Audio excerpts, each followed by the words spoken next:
साथियों नमस्कार। मैं आपको लेकर के आया हूं चंद्रशेखर आज़ाद पार्क इलाहाबाद में। और आज़ाद के विषय में बताया जाता है, क्रांतिकारी आज़ाद के विषय में बताया जाता है कि उन्होंने अपनी कनपटी पर गोली मार करके अपनी आत्महत्या कर लिया था। इसलिए क्योंकि उनका कहना था कि मैं अंग्रेज़ों के हाथों नहीं मरूंगा।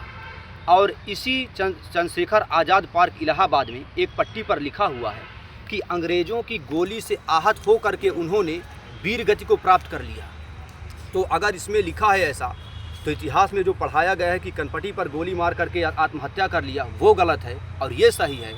अगर ये गलत है तो इतिहास सही है। अब मैं आपको दिखाना चाहूँगा कि उन्होंने कनपटी पर गोली मारकर आत्महत्या कर लिया या फिर अंग्रेज़ों की गोली के चपेट पे आकर के वीर गति को प्राप्त हो गए।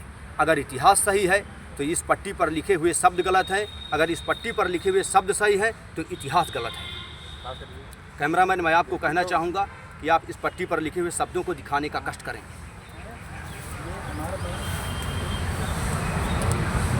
साथियों, यहाँ पर लिखा हुआ है, गोली से आहत होने के कारण 27 फरवरी 1931 को इसी स्थान पर वीर गति को प्राप्त हुई थी। और इतिहास में पढ़ाया जाता है कि चंद्रशेखर आज़ाद अपनी कनपटी पर गोली मार करके आत्महत्या कर लिए थे।